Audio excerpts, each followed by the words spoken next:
Praise the lord. మన ప్రభు రక్షకుడైన యేసుక్రీస్తు నామములో మీ అందరికీ మా పరమ యెరూషలేం మినిస్ట్రీస్ ద్వారా హృదయపూర్వకమైన వందనాలు. ప్రతిరోజు దేవుని వాక్యమును చూస్తున్నారని మేము మీ కొరకు ప్రార్థన చేస్తున్నాం.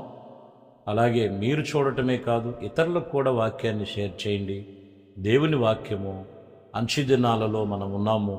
దేవుని కొరకు మనము సిద్ధ మనసు గలవారమై ఉండాలి. మంచిది. దేవుని పూట పరిశుద్ధ గ్రంథము దీనవృద్ధాంతముల గ్రంథములో 2వ దీనవృద్ధాంతములు 19వ అధ్యాయంలో 10వ వచనాన్ని ఈ పూట మనము కొన్ని విషయాలు మనము దేవుని వాక్యాన్ని పంచుకుందాం. దీనవృద్ధాంతముల గ్రంథమును మనము 2వ దీనవృద్ధాంతములు 19 చదువుతున్నాం. నరహంతకులు గూర్చియు ధర్మశాస్త్రమును గురించియు ధర్మమును గూర్చియు కట్టడాల గురించియు న్యాయ విధులను గురించియు మరి ఆయా పట్టణములో నిల్వ చేసిన మీ సహోదరులకు తెలియచేసిన ఏ సంగతులైనా కానీ మీరు విమర్శించినప్పుడు మీ మీదకి మీ సహోదరుల మీదకి కోపము రగులుకొన్నట్లుగా వారు యెహోవా దృష్టికి ఏ అపరాధములను చేయకుండా వారిని హెచ్చరిక చేయవలెనని మీరు ఇలాగు చేసిన యెడల అపరాధులు కాకుందురు. ఈ వాక్యములో ధర్మశాస్త్ర విషయములో కానీ, ధర్మం విషయములో కానీ, కట్టడాల విషయములో కానీ, దేవుని వాక్యమును అనుసరించే విషయములో కానీ, దేవుని వెంబడించే విషయములో కానీ మీరు అపరాధులు కాకూడదు. ఈ వాక్యము చెబుతున్న సత్యం. యెహోవా దృష్టికి అపరాధములుగా ఎంచకుండానట్లు హెచ్చరిక చేస్తున్నాడు. దేనికోసమండి హెచ్చరికలు? దేవుడి వాక్యాన్ని మీరు అపరాధులు కాకూడదు. దేవుని ఎదుట నిరపరాధులుగా ఉండాలి. దేవుని సన్నిధికి వచ్చి కొంతమంది అపరాధములు, ఏదో ఒక విషయములు, వాక్యములో తప్పిపోవటం, ప్రార్థనలో తప్పిపోవటం, సంఘములో తప్పిపోవటం, లేకపోతే లోపల కొన్ని విషయాల్లో శరీర సంబంధమైన బలహీనతల్లో తప్పిపోవటం, ఇటువంటి విషయములో మీరు అపరాధులు కాకుండానట్లు మీరు దేవుని చేత ఈ పూట ఇలాగున దేవుడు హెచ్చరిక చేయుచున్నాడు. ఎందుకంటే యెహెజ్కేలు గ్రంథములో 3వ అధ్యాయంలో 18వ వచనం ఉంటుంది.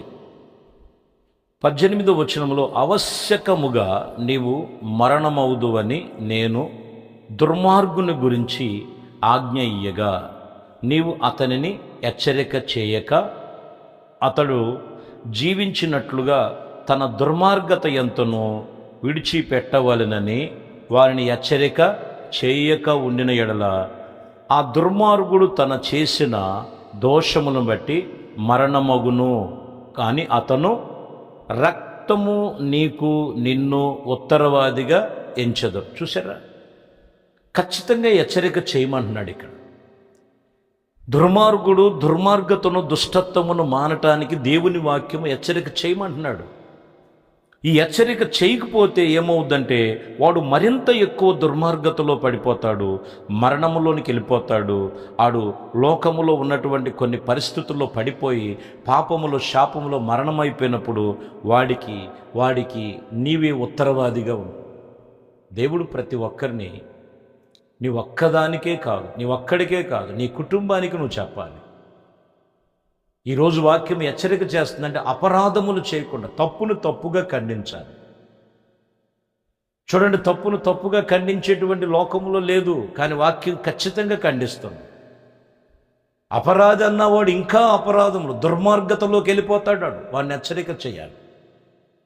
వాడిని హెచ్చరిక చేయకపోతే వాడు మరింత దోషి అయిపోయి మరణమైపోతాడు.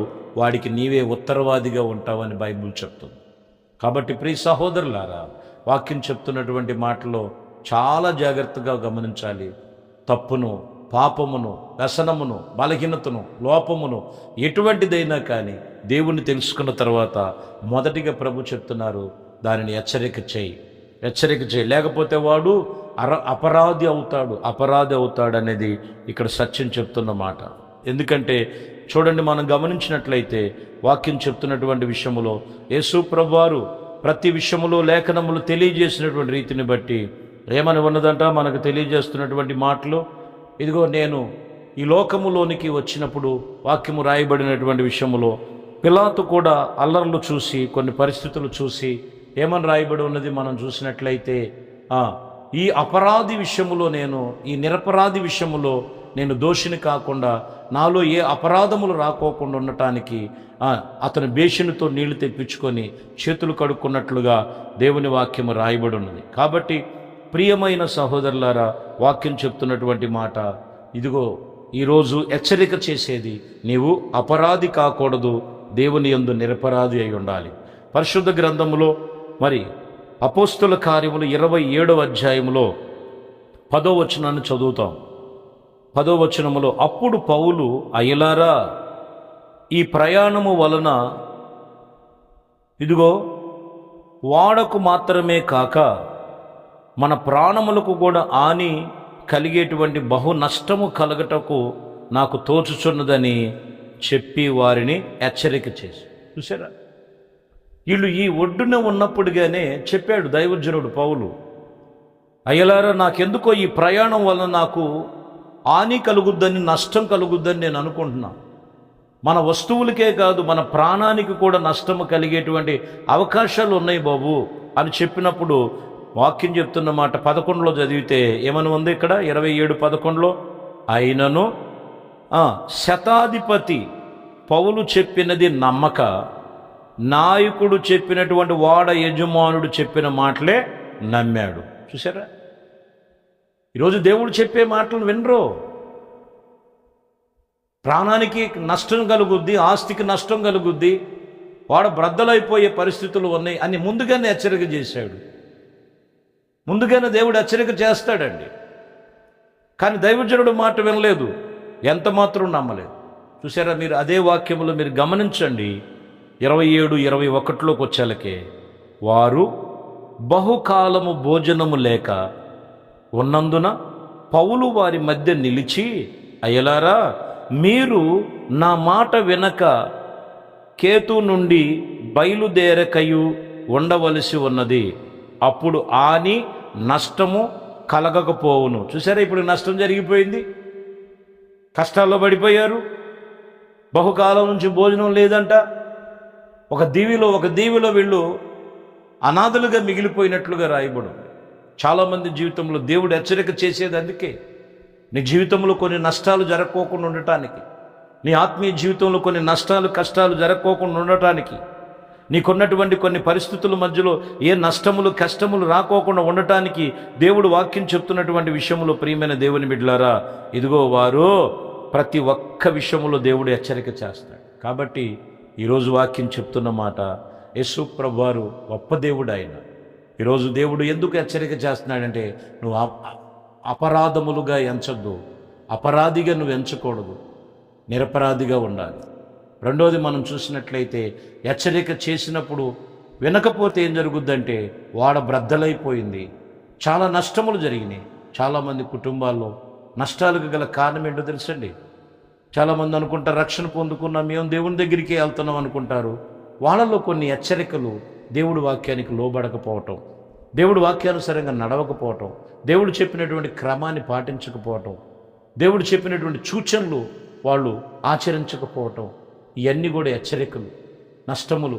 బాప్టిజం తీసుకొని ఎందుకు ఈ బాధలు, ఎందుకు ఈ శ్రమలు, కొన్ని పరిస్థితులు చూస్తే దేవుడు వాక్యముతో హెచ్చరిక చేస్తాడు. కానీ మనుషుడు మనసులో ఉన్నది చూసారండి, అతను మనసులో అనుకున్నదే చేద్దాం అనుకుంటాడు. అందుకని పలుమార్లు నష్టపోతుంటారు. ఈరోజు నువ్వు నష్టాల్లో ఉన్నావా, కష్టాల్లో ఉన్నావా, వాడ బ్రద్దలైపోయినట్లుగా నీ కుటుంబ సమస్యలను చూసి సతమతం అవుతున్నావా? ప్రభు సన్నిధిలో చెప్తున్నటువంటి మాట, దేవుడి హెచ్చరికకు లోబడు, ప్రార్థన చేయి, దేవుడు చెప్పిన మార్గములు నడు. నీలో నీ కుటుంబములో ఏ అపరాధము లేకుండా, ఏ దుర్మార్గత ఏలుబడి చేయకుండా, ఏ శాపము ఏలుబడి చేయకుండా ఖచ్చితంగా నీవు దేవునితో నిబంధన చేసుకో. ఈ హెచ్చరికలో నువ్వు దేవునితో తీర్మానం చేయి.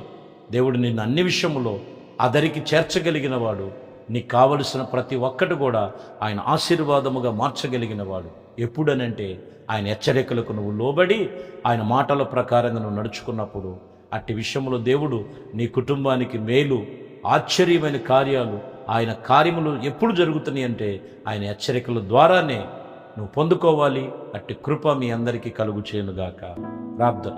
మహాపరిశుద్ధుడా, ప్రేమ స్వరూపి, దయగలిగిన మా ప్రభువా, మీ శ్రేష్టమైన పరిశుద్ధ నామమును బట్టి మీకు వందనాలు.